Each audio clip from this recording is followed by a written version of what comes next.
अस्सलाम वालेकुम एवरीवन। उम्मीद करती हूँ आप सब लोग खैरियत से होंगे। वेलकम टू किताब नगरी यूट्यूब चैनल। एपिसोड रीड करने से पहले चैनल को सब्सक्राइब और लाइक ज़रूर कर लीजिएगा। नॉवल दुआ सा लगे तो राइटर आलिया हुसैन, किस्त नंबर 12। तुम्हारी तबीयत कैसी है? अब अर्शमान यूँ अचानक क्या हुआ था तुम्हें? वो की वजह से जल्दी से ऑफिस से आ गए थे। जब अपने कमरे में बैठा था घुटन हो रही थी, पता नहीं क्यों उसने सोचा होगा, झटक कर उनकी तरफ देखा। ठीक है, तुम्हें ऑफिस आने की ज़रूरत नहीं है, अब कुछ दिन आराम करो। उन्होंने हल्का सा उसका कंधा थपथपाया, जिस पर उसने सर हिलाया तो वो उठ कर चले गए। उसने खुद ही रात को तूबा को बातें सुनाकर अपनी तरफ से खुद को उससे दूर कर दिया था। वैसे भी वो मज़ीद असफन की नज़रों में गिरना नहीं चाहता था, उसका शक दुरुस्त साबित नहीं करना चाहता, इसलिए भलाई थी कि इसमें वो तूबा को भूल जाए और वो भी उसे भुला दे। उसके दिल में जिस बात से वो भी वाकिफ़ था, शायद कैसे हो तुम? उन्होंने आज ही इतने दिनों में फ़ोन किया था मरहा को, जो उसने यूसुफ को पकड़ा दिया था, क्योंकि वैसे भी वो यूसुफ से ही बात करना चाहते थे। मैं ठीक हूँ, आप कैसे हैं? मैं भी ठीक हूँ, तुम सुनाओ यूसुफ, खुश हो? उन्होंने कुछ हैरत से पूछा, क्योंकि उसकी आवाज़ में खुशी थी जो साफ झलक रही थी, इतने कि उसे देखने वाला बता देता कि कोई ख़जाना मिल गया उसे जो इतना खुश है। जी, गाँव आया हूँ ना, पहली बार तो इतना अच्छा लग रहा है बहुत। वो पहले गड़बड़ाया लेकिन संभल कर जवाब दिया, जबकि उसकी झूठ पर हंसती मरहा बाहर चली गई। यूसुफ ने उसकी पुश्त को देखा। अच्छा लग रहा है ना वहाँ? कब तक इरादा है वहाँ रहने का? उनको भी खुशी हुई थी उसकी बात सुनकर। जब मरहा के हैं, उसने सोचा नहीं था जाने का। अभी भी वो वाकई मरहा पर था जब तक वो रहे यहाँ।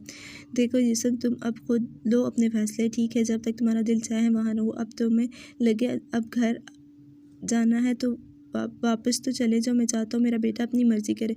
वो चाहते तो थे कि मरहा को एक नॉर्मल इंसान बना दे, पर वो ज़्यादा यूसुफ के करीब ना हो, वो खुद मुख्तार बन जाए, ना कि फिर किसी के इशारों पर चले। जी, वो चुप सा हो गया कि जैसे खुशी पर ओस पड़ गई। अपनी मर्ज़ी करता तो था तो वो कहते थे अपनी मर्ज़ी पर चलो। अब अगर वो मरहा की खुशी को देख रहा है, उसकी मर्ज़ी चाहता है, तो वो कह रहे थे कि अपनी मर्ज़ी पर चलो यूसुफ। ठीक है, फिर बात होगी यूसुफ, हम भी कुछ दिन तक आ जाएंगे। उन्होंने अलविदाई कलमात कहकर मोबाइल कान से हटाया। उसने भी बिना कुछ कहे कॉल काट दी। उसके पास फ़ोन तो था, पर वो कम इस्तेमाल करता था। वली ने लेकर दिया था उसे, चूँकि वो मोबाइल वहीं अपने घर छोड़ आया था, क्योंकि उसके पास था ही कौन जिससे बात करते। इससे तभी इस वक्त मरहा के मोबाइल से बात कर रहा था उनसे। वो मरहा को उसका फ़ोन देने के लिए बाहर निकल आया। इतना बुखार कैसे हो गया फूफो इसे? वो राहदारी से गुजर रहा था जब तूबा के कमरे से उसे मरहा की आवाज़ आई। वो उस समेत चल दिया। पता नहीं रात को हुआ था और इसने बताया नहीं था मुझे। वो परेशानी से तूबा को सूप पिलाती उसे बोली और खामोशी से उनकी बातें सुन रही थी। मरहा को मुलाजिम से मालूम हुआ कि तूबा को बुखार है, इसलिए वो सूप बना रही, तो वो सुनकर ही उसके कमरे में आ गई। आप डॉक्टर के पास ले जाना तूबा को, उसने कहा। हाँ, बस करने वाली थी। असफन को फ़ोन, वो आएगा तो ले जाएगा। तुम इसे सूप पिलाओ, मैं फ़ोन करके आती हूँ। बेचारा वो भी अपने कामों में लगा हुआ होगा। उन्होंने उठकर सूप का प्याला उसे थमाया। वो सर हिलाकर तूबा के बराबर में बैठ गई कि नज़र दरवाजे पर पड़ गई, जहाँ यूसुफ खड़ा था, उसे ही देख रहा था। फुप्पो, ऐसा करते हम ले जाते तूबा को डॉक्टर के पास। आप असफन भाई को परेशान मत करो। उसने यूसुफ को कमरे में अंदर आने का इशारा किया और उसे मुखातिब हुई। नहीं, तुम कैसे? उन्होंने कुछ कहना चाहा। यूसुफ और मैं ले जाएंगे। क्यों यूसुफ? उसने कहकर उसकी भी ताकीद चाही। जी हाँ, उसने फ़ौरन सर हिलाया। अच्छा ठीक है, उठो तो शाबाश। अपने अद्दा और भाई के साथ वो खामोशी से सर हिलाकर उठी। मैं नहीं पहनूंगी ये भाभी, मैं ऐसे ही ठीक। उसे मरहा को खुद पर चादर ओढ़ते देखकर कहा। नहीं बच्चे, ऐसे थोड़ी चलते हैं बाहर, ये चादर इज्जत है हमारी से घर छोड़ के नहीं जा सकते हम कहीं भी। उसकी बात पर उसे चंबा हुआ था, पर नरमी से समझाकर उसके वजूद उसे चादर में ढक दिया। मुझे उलझन होती है, उसके पास कोई जज्ब नहीं था दूसरा, इसीलिए बस इतना बोली, पर वो नरमी से उसे थाम कर आगे बढ़ गई थी। वो मरहा और यूसुफ के साथ अस्पताल से लौटी। डॉक्टर ने कुछ दवाइयाँ और हदायत दी थी। जब लॉन्च में कुछ लोगों को बैठे पाया, वो तीनों नासमझी से एक दूसरे को देखने लगे।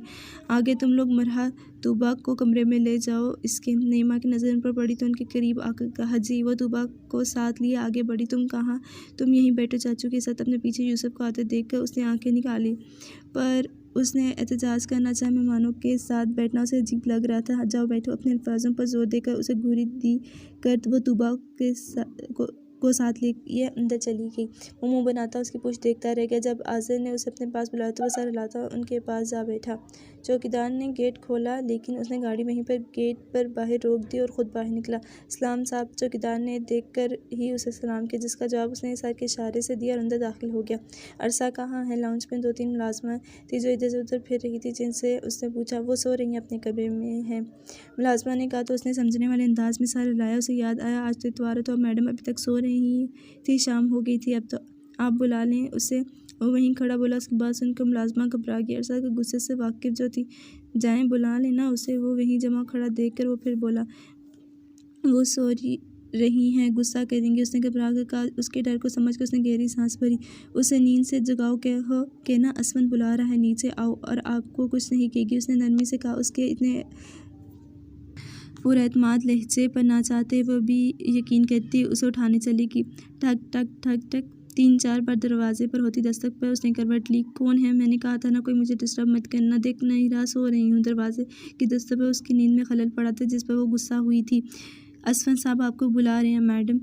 उसके गुस्से पर बिना वक्त ज़ाये किए उसने असफंद का हवाला दिया। कौन बुला रहा है? वो पूरी नींद से जागी। असफंद साहब बुला रहे हैं आपको, उसे मेरे कमरे में भेजो। वो उठ के और बाल समेटे। वो कह रहे हैं आप नीचे हैं। उसके शांत लहजे में मुलाजमा को हौसला मिला था। ओके तुम जाओ। बेड से उतरी, बाल पर समेट कर जुड़ा बांधा और नाइट गाउन में ही नीचे आ गई। लाउंज में वो अभी तक खड़ा उसका इंतजार कर रहा था। उसे देख कर वो फ्रेश सी हो गई। What a pleasant surprise. वो खुशी हैरत के मिले जुले तासरात से सीधा उसके गले लग गई। वो बुखला गया अचानक इस अब्तात पर, वो भी मुलाजमीन की मौजूदगी में। अरसा उसके बाजुओं में अपने गले से निकाल कर उसे को खुद से अलग किया। तुम पहले फ्रेश हो आओ, तुमने मेरे साथ चलना है। अभी वो उसके हुलिये से नज़र चुरा गया। कहाँ चलना है? उसे फ़र्क नहीं पड़ रहा था अपने हुलिये से मुलाजमीन की मौजूदगी से, इसीलिए वहीं खड़े पूछा गाँव। अब तुम जल्दी से रेडी होकर आओ। फिर उसे कुछ पूछने के लिए मुँह खुलता देखकर उसने ने आंखें निकाली। Okay okay Honey. उसकी आंखें दिखाने पर वो हंसते कर सर हिलाती उससे बोली, तुम भी चलो मेरे साथ कमरे में, यहाँ क्यों खड़े हो? उसका हाथ थाम कर उसे ले जाना चाहा। मैं यही इंतज़ार कर रहा हूँ तुम्हारा। उसे मुनासिब नहीं लगा उसके कमरे में जाना, इसलिए मना कर दिया। वो कब से कमरे में बैठा मरहा का इंतज़ार करता, पर वो शायद आना भूल गई थी। जैसे वो खुद उठा और बाहर आया, मरहा उसे कहीं नहीं दिखी। सब सो गए थे, रात भी काफ़ी हो गई थी। वो परेशान हुआ था। यूसुफ। वो नईमा से पूछने के लिए उनके कमरे की तरफ बढ़ा। जब पीछे से आवाज़ आई वो फ़ौरन पलटा।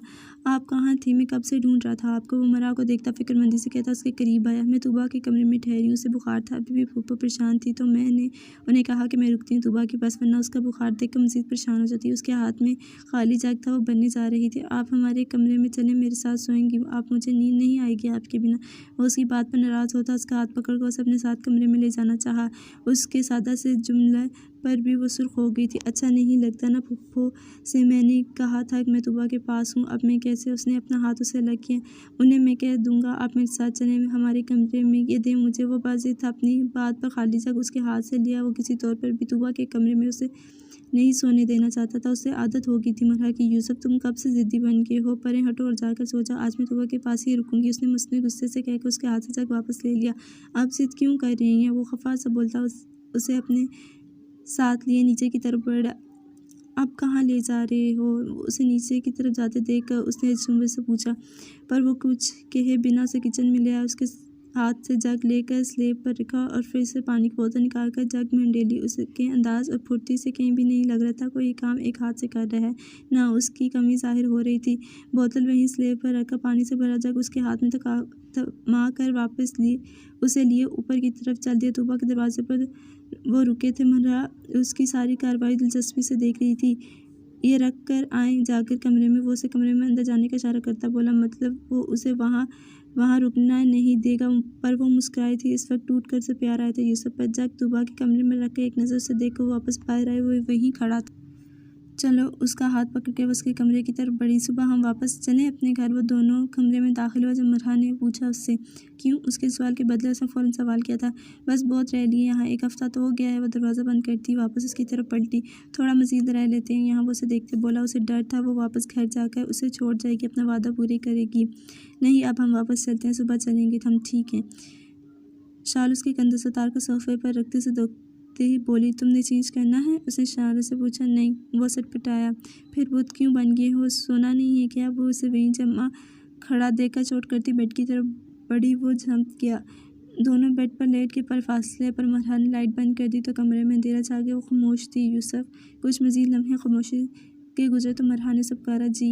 उसने फ़ौरन जवाब दिया, तुम खुश हो? वो बीच का फासला समेट कर उसके करीब और उसके सीने पर सर रख दिया। यूसुफ का दिल सरशार हो गया उसके करीब आने पर।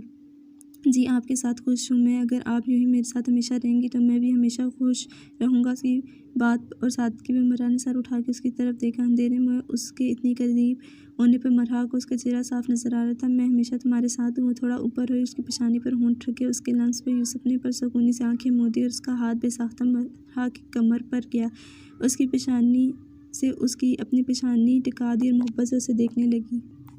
वो मुस्कुरा रहा था, आंखें बंद थी उसकी। मरहा की बेखुदी में नजरें उसके मुस्कुराते होंठों पर गई। अपना हक लेना कब सीखोगे यूसुफ? उसकी बात पर यूसुफ ने आंखें खोल दी तो सीधा उसकी आंखों से टकराई थी। कुछ देर खामोशी से उसे देखा। यूसुफ ने चेहरा थोड़ा ऊपर की उसकी नजरों को महफूज समझ कर मरहा ने आंखें बंद कर वो खुद पड़ी थी उसकी तरफ। उसकी कमर पर यूसुफ की पकड़ सख्त होगी। दोनों की सांसें उलझ गई। उसके अंदाज में काफ़ी नरमी थी।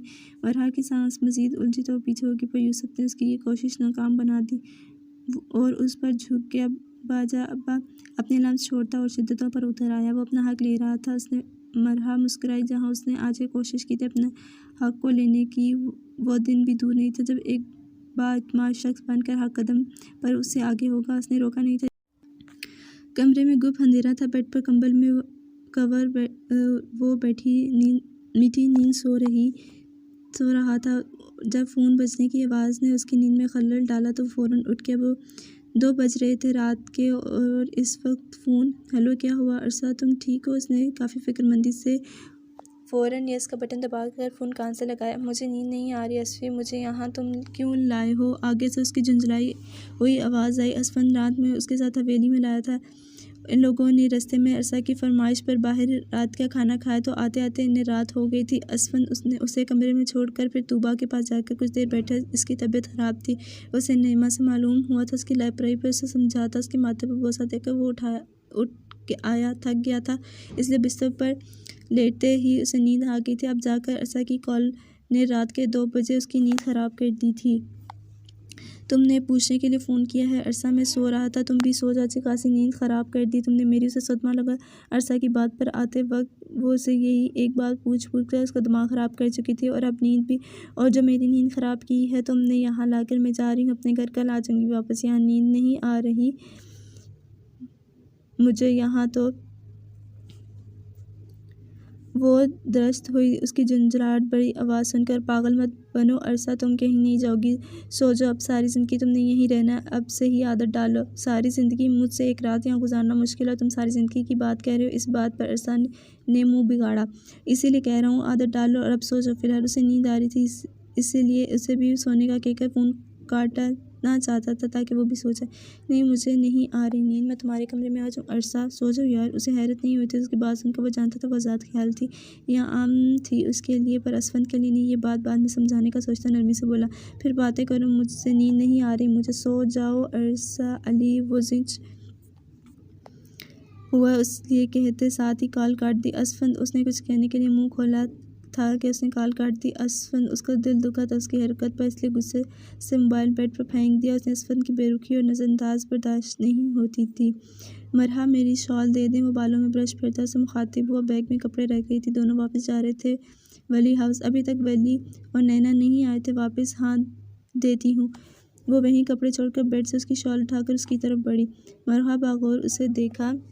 यूसुफ ने शॉल अपने कंधों पर फैलाई। बाल अच्छे से सेट किए थे उसने। अच्छे लग रहे हो। आईने में उसे देखते हल्की सी मुस्कुराहट। अपनी तारीफ करने पर वो भी मुस्कुराया। दोनों कमरे से बाहर आगे नाश्ता करने। वो सीढ़ियाँ उतर रहे थे जब मरहा के सामने से अरसा आती नजर उसकी मुस्कुराहट फीकी पड़ गई।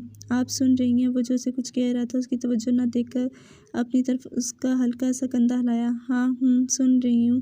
वो पहले चौंकी फिर स्पाट चेहरे से जवाब दिया। ओ ऐसी भूल गई थी कि तुम दोनों भी यहाँ हो। वो भी इन दोनों को देख चुकी थी इसलिए सीधा उनकी तरफ बढ़ी।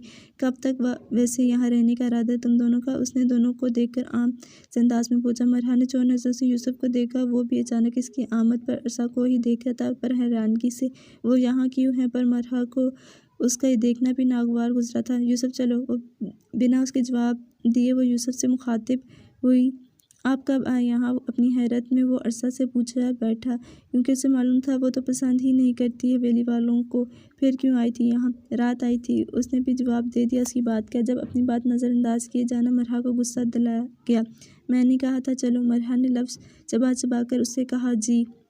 उसकी बात पर उसने सर हिलाया। वो हाथ पकड़ना चाहा पर मरहा ने हाथ झटक दिया और तेज़ से सीढ़ियाँ उतर गई। उसे पसंद नहीं आता यूसुफ का अरसा से बात करना और उसकी बात को नज़रअंदाज करना। नाश्ते की टेबल पर संजीदा चेहरे से सबको सलाम करती हुए अपनी जगह पर बैठ गई। यूसुफ और अरसा साथ ही अंदर दाखिल हुए। अस्सलाम वालेकुम, उसने झिझक कर सबको सलाम किया। जब अरसा ने उसकी ज़रूरत नहीं समझी, मरहा की आंखों में मिर्ची सी लग गई थी उन दोनों को साथ आते देखकर। मरहा क्या हुआ? वो सीढ़ियों पर गे उसकी हरकत के बारे में पूछ रहा था। लहजे में तशवीश थी। उसने कोई जवाब नहीं दिया और जहर मार नाश्ता करने लगी। डैड क्या हुआ? बात बनी। वो जैसे ही ऑफिस से लौटा बिना फ्रेश हुए सीधा उनके पास आया था। अर्शमान, पहले तुम फ्रेश हो जाओ, तुम्हारे डैड भी अभी आए, फिर बात करते हैं। सफ़िया ने उसे ऐसे ही ऑफिस से थका हारा देखकर टोका। आप बात बताएं, मैं उससे फ्रेश हो जाऊंगा। वो डीट बना वहीं पर बैठ गया। उफ अर्श, क्या हो गया? तुम्हारी शादी के बाद तुम्हारा बचपन ही ख़त्म नहीं हो रहा। वो जिद शादी की किए बैठे हो। उन्होंने आंखें दिखाई उसको। इस बात का मतलब हाँ होगी। उसकी बात अपनी मर्जी का मतलब निकालता वो खुशी से बोला। नहीं। जवाब नवाज नहीं दिया तो संजीदगी से। वो भी क्यों? उसने बेताबी से पूछा। उसकी जल्दबाजी पर दोनों मियाँ बीवी ने एक दूसरे को देखा। सफ़िया ने हंसी सब करते अपने बेटे को देखा। उसकी मंगनी हो चुकी है उसके ही कज़न के साथ, और ये बात तुम शायद पहले से जानते थे, फिर भी तुमने हमें वहाँ भेजा उसके रिश्ते के लिए। आपकी बार उन्होंने सख्ती से उसे मुखातिब किया। उनकी बात पर वो चुप हो गया। ज़बरदस्ती की थी उसकी मंगनी उसके शाह बाबा ने। कुछ तो वक्त के बाद बोला तो चेहरा स्पार्ट था, उसका लहजा हर दर्जा संजीदा। ज़बरदस्ती या कुछ और, लेकिन हो तो गई ना मंगनी। अब कैसे वो लोग मंगनी तोड़ दें उसकी, जबकि किसी को भी एतराज़ नहीं इस पर, तो क्या जज दें वो लोग लड़के वालों को? लड़के वाले भी वो जो तूबा पर पूरा हक रखते हैं वो भी संजीदगी से बोले। ये उनका प्रॉब्लम है, कैसे भी तोड़ें ये मंगनी। मुझे शादी करनी है तो तूबा से ही, किसी भी हाल में, किसी भी कीमत पर। अगर वो मान जाते तो ठीक है, वरना मैं अपनी करूँगा। वो बेलजक लहजे अंदाज में कहता उठ गया। सुधरेगा नहीं तुम्हारा लाडला। उन्होंने अपनी बीवी को घूरा। किस लिए? उसने अपने सामने पड़े कपड़ों को देखा, फिर हैरत से उसने पूछा, तुम्हारा निकाह है आज असफन के साथ, तुम तैयार हो जाओ। सरावत ने नरमी से गाल बता, चेहरा बेताज से था उनका। निकाह? उनकी बात पर अच्छा हैरत ज़दा सी होगी। उसे मालूम ही नहीं था उसका निकाह है ना। असफन ने बताया था उसे। आंटी, मेरा कोई निकाह नहीं है, गलत फहमी हुई है आपको। उसने हैरत से निकल कर उससे कहा। शायद वाकई गलत फहमी हुई हो उन्हें, वरना अरसा अली का निकाह से पता ही नहीं, दूसरों से पता चल रहा था। उसे हैरत की बात थी। नहीं, कोई गलत फहमी नहीं हुई मुझे। तुम तैयार हो जाओ, आज सच में निकाह है तुम्हारा। उन्होंने अपनी बात की और वहाँ से चली गई। उन्हें अरसा कुछ खास पसंद नहीं थी। वो हैरत से उनकी पुश्त को देखती उठी। उसको असफन से बात करनी थी। वो बाहर आई तो चहल पहल थी। मुलाजमी इधर से उधर फेरे थे। उसे लॉन्च में अजहर यूसुफ के साथ बैठा असफन नजर आया तो बिना देर किए सीढ़ियाँ उतरी। असफी वो उसे आवाज़ें लगाती उजत में सीढ़ियाँ उतरती कि तेज़ आवाज़ पर सब काम छोड़कर उसकी तरफ मुतवज्जो हैं। वहीं वो उसके इरादे समझ गई। ये सब क्या है? हमारा निकाह कब तय हुआ? मुझे मालूम ही नहीं। वो सीधा किसी को नज़र में रखे बिना उसके सामने जा खड़ी हुई। बाद में बात करते हैं। अरसा सबके सामने उसकी बेतकल्फ़ी व बुग़्ज़ सा हुआ था। नहीं, मुझे अभी करनी है बात। हमारा कोई निकाह नहीं हो रहा। मैं नहीं करूँगी निकाह, ठीक है? तुमसे ने सुना उसकी बात पर उसने दशकी से कहा। वो सुन नहीं रहा था इसकी बात। अरसा को गुस्सा आ गया। इसके बाद में करते हैं बात कहने पर। तुम करोगी निकाह, वो भी आज। रबी, सुन लिया तुमने, अब जाओ ऊपर। मुझे मज़ीद तमाशा नहीं थी। वो हल्की आवाज़ में कराया। वो चाहकर भी सबके सामने अपनी आवाज़ को ऊंचा नहीं कर सका, क्योंकि वह तमाशा नहीं चाहता था सबके सामने, वरना अरसा की इस हरकत ने उसे गुस्सा दिलाया था। पर असफी, तुमने कहा था जब मॉम डैड आ जाएंगे, फिर मेरा अपना कोई भी नहीं मौजूद यहाँ, मैं उनके बगैर निकाह नहीं करूँगी। ये प्लीज़ ट्राई टू अंडरस्टैंड। उसके गुस्से और ज़ब्त से तन्विया करती सुर्ख आंखें देखकर उन्होंने पढ़ की। उसने असफन का हाथ थामना चाहा जो उसने झटक दिया। तुम्हारा भाई यहीं है, तुम्हारी भाभी यहीं है, ये भी तुम्हारी फैमिली है और अपने हैं तुम्हारे बाकी। जहाँ तक चाचू की बात है उनकी रजामंदी से हो रहा है ये निकाह। अब बहस ना करो ज़्यादा, जाओ कमरे में तैयार हो जाओ। उसे मज़ीद बोलता देखकर जब करवाता उसका रुख मोड़ गया। अरसा ने बेबसी से उसकी पुश्त को देखा, फिर वहाँ खड़े सब को उसने सारी बात में पहली बार देखा था और वापस चली आई। मरहा हैरान थी कि अरसा का निकाह असफन के साथ। कहाँ वो इतना अच्छा बंदा, कहाँ वो बदतमीज़ लड़की। उसे उम्मीद नहीं थी, पर एक तरफ अच्छा ही हो रहा था, उसका निकाह हो रहा था। उसने खामोशी से एक नज़र यूसुफ पर डाली। वो खफा सा रुख फेर लिया। वो भी परेशान था। मरहा का रवैया उसे समझ नहीं आ रहा था। लाल रंग के सादा कपड़ों में सर पर दुपट्टा जमाए और वो बेरुखी से निकाहनामे पर दस्तखत कर रही थी। निकाह हो गया था उनका, मुबारक हो निकाह की। मरहा ने उसके सामने खड़े होकर सादा लहजे में कहा। अरसा का फिलहाल मूड नहीं था किसी से बात करने का। वो वहीं पर सर से दुपट्टा उतार कर फेंकती वो वापस कमरे में चलेगी बिना किसी को देखे। उसके रवैये पर वहाँ 1 मिनट के लिए खामोशी छा गई। असफंद को गुस्सा तो नहीं आया, पर सबके सामने एक बार फिर उसने शर्मिंदा कर दिया था उसे। तुमने वाकई में अच्छा फैसला नहीं किया असफंद। तुमने वाकई में अच्छा फैसला नहीं किया असफंद। सरावत ने खामोशी को तोड़कर धीमी आवाज़ में उसे कहा। अम्मा वो ठीक हो जाएगी, बस वो थोड़ा गुस्सा जल्दी हो जाती है और रिएक्ट भी जल्दी कर लेती है। उसने नरमी से उन्हें थाम कर कहा, पर उन्होंने कोई जवाब नहीं दिया। अब तुम लोग रुक जाते ना, शादी तक 1 ही हफ्ते की तो बात है। उसने मरहा और यूसुफ को मुखातिब किया। नहीं भाभी, हम फिर आ जाएंगे। यूसुफ ने सहूलत से इनकार कर दिया। चलो ठीक है, ख्याल रखना अपना। मैं सामान रखवाता हूँ गाड़ी में। ड्राइवर के हमरा जाना तुम दोनों। वो समझ सकता था उसकी बात, इसीलिए ज़्यादा असरार नहीं किया। उन दोनों ने सारे लाया और सब मिलकर गाड़ी में बैठ गए। मरहा आप नाराज़ हैं मुझसे।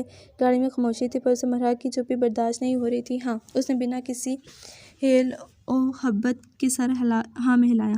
पर क्यों, कोई वजह? मैंने क्या किया है? उसने मरहा की तरफ रुख कर लिया। उसके सीने पर बंधे बाजू को खोल कर उसने मरहा का हाथ थामा। उसके हरकत पर वो शर्मिंदा हो गई, क्योंकि ड्राइवर था उनके साथ जो गाड़ी ड्राइव कर रहा था। पर यूसुफ को आज उसकी परवाह नहीं थी। चुप करके सीधा होकर बैठा। उसने आंखें निकाली। वो अपना हाथ उससे लग गया, क्योंकि वो गाड़ी में अपनी नाराज़गी की वजह नहीं बता सकती थी। वो तफसील से बात कर अपना हक उसे याद कराना चाहती थी, इसीलिए पॉसेसिव हो रही थी। उसे पसंद नहीं था यूसुफ का किसी से बात करना।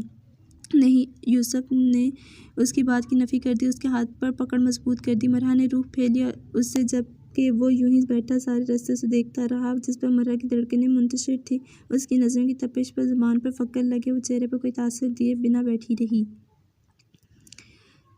असफर ने फिलहाल उसे अपने हाल पर छोड़ दिया और फुर्सत से उसे समझना चाहता था। वो भी घर से बाहर जाकर, क्योंकि वो गुस्से में थी। वो नहीं चाहता था उसके रवैये पर कोई उसे बदगुमान हो। वैसे भी उसे हवेली में कोई ख़ास पसंद नहीं करता था। नीमा सरावत भी चुप थी। जब उसने अरसा से शादी की ख्वाहिश की तो अज़हर को हैरत तो हुई कि वो उसे बिल्कुल भी पसंद नहीं करता था, पर उन्हें क्या मालूम था, वो तो शुरू से उसके दिल पर मुसल्लत थी। हाँ, असफर को वो आज भी पसंद नहीं थी, पर उसका दिल हम वक्त उसकी तरफदारी में रहता। अब वो चाहता उसे अपने रंग में ढाल ले। अब मज़ीद उसके रवैये की वजह से वो खुद से दूर नहीं करना चाहता था। उसके इलेक्शन हो रहे थे, MNA बनने वाला था, इस वजह से मसरूफ़ रहता था। उसे सुबह वापस मसरूफ़ हो जाना था। वो कोई फ़रागत का वक्त सोच रहा था अरसा से बात करने के लिए। जब उसका मोबाइल बजा, स्क्रीन पर नाम पढ़ के उसके चेहरे पर संजीदगी फैल गई। अस्सलाम वालेकुम। कॉल पिक करके उसने हस्ब आदत सलाम किया। कैसे हैं आप अद्दा? दूसरी तरफ अर्शमान था। फ़ोन क्यों किया? उसने बेरुखी से उसकी बात का जवाब दिए बिना पूछा। मुझे आपसे बात करनी थी। सुन रहा हूँ, कहूँ। वो कहता कमरे से निकल आया। रात का वक्त था, सब मौका ख्वाब थे। मेरे डैड और मॉम आए थे आपके घर, दुबा का रिश्ता। उसने कहा था जब असफर ने की बात गुस्से में काट दी। अगर तुम अंकल के आने का और उनके सवाल का कह रहे हो तो अर्शमान भूल जाओ। तुम ये माफ़ कर सकता हूँ कि तुमने उन्हें भेजा हवेली में, पर अगर तुमने दोबारा ऐसा सोचा तो भूल जाऊँगा कि तुम मुझे कभी अजीज़ से मेरी बहन का ख्याल दिलो दिमाग से निकाल दो। ये बेहतर होगा तुम्हारे हक़ में। उसने कह कर अच्छे से उसे अपनी तरफ से बात समझाकर फ़ोन रख दिया। अद्दा, वो चीखा था, पर उसका फ़ोन काटना उसे मज़ीद तेज दिला गया। अब मुझसे भी कोई उम्मीद ना रखें अच्छे की। वो फ़ोन दीवार पर ज़ोर से मारकर चीखा था। वो कॉल काट कर पलटा जब उसे आहट महसूस हुई। कोई वो लॉन में खड़ा था। जब उसे कोई हल्ला नज़र आया जो गेट की तरफ बढ़ रहा था। मंझली रोशनी में वो फ़ौरन उसका वजूद को पहचान गया। अरसा, वो गुस्से से उसे आवाज़ देता उसको पकड़ने के लिए उसकी तरफ भागा। वो जा रही थी हवेली से। आप फिर से पहले जैसे बन गए, मुझे बात भी नहीं कर रही, मुझे नज़रअंदाज कर रही हैं। वो उसे देखता बोला जो उसकी कमीज़ की बटन बंद कर रही थी। रात को थक कर आने के बाद वो लोग जल्दी सो गए थे, जिस वजह से उनके बीच कोई बात नहीं हुई थी। सुबह भी अब वो खामोशी से उसे चेंज करवा रही थी, लेकिन मुकम्मल नज़रअंदाज किया। उसकी बात पर मरहा ने सर उठाकर उसे देखा। उससे ही देख रहा था। आंखें शिकवा-कुन थी उसकी। ऐसी कोई बात नहीं है यूसुफ। उसने एड़ियों के बल ऊपर होकर पेशानी पर होंठ रखे उसका शिकवा दूर करना चाहा था उसने। फिर मुझे देख नहीं रही आप, ना कोई बात कर रही हैं मुझसे। उसे हौसला मिला था उसके लम्स से। उसके हाथ उसके कमर में डाल के यूसुफ ने उसे अपने सीने से लगाया। फुर्सत से बताऊंगी, अभी मैं ऑफ़िस जा रही हूँ। उसने अपनी उंगलियां उसके बेजान बाजू पर फेरी। ऑफ़िस ना जाएं आप, मैं ऐसे रहूँगा अकेला। उसकी बात पर मरहा ने सर उठाकर उसे देखा। तुम चलो ऑफ़िस मेरे साथ, मेरा जाना ज़रूरी है। अगर तुम चाहो तो साथ चल सकते हो मेरे। मैं नहीं चल सकता, वहाँ लोग होंगे दूसरे भी। उसने साफ मना किया। मैं भी होंगी, तुम मुझे देख लेना, लोगों को नहीं। उस दोनों बाजू उसके गर्दन में माइल करके उसने यूसुफ की आंखों को झाँका। ठीक है। वो फ़ौरन मार गया। मरहा को हैरत हुई, कुछ इतनी आसानी से वो मान गया था। सच में? उसने यकीन दिलाना चाहिए कि वो वाकई उसके साथ चल रहा था। जी। उसने मरहा के चमकते चेहरे को खुशी से देखा। उसे खुशी हुई थी कि वो खुश थी इसके साथ। फिर ऐसे उसकी बात ना मानकर उसे दास करता। तुम बहुत अच्छे हो यूसुफ। सच में? उसने यकीन दिलाना चाहिए कि वो वाकई ही में उसके साथ चल रहा है। जी। उसने मरहा के चमकते चेहरे को खुशी से देखा। उसे खुशी हुई कि वो खुश थी उसके साथ। फिर कैसे उसकी बात ना मानकर उसे उदास करता। तुम बहुत अच्छे हो यूसुफ, इस वक्त बहुत ही प्यारे लग रहे हो मुझे तुम। वो खुश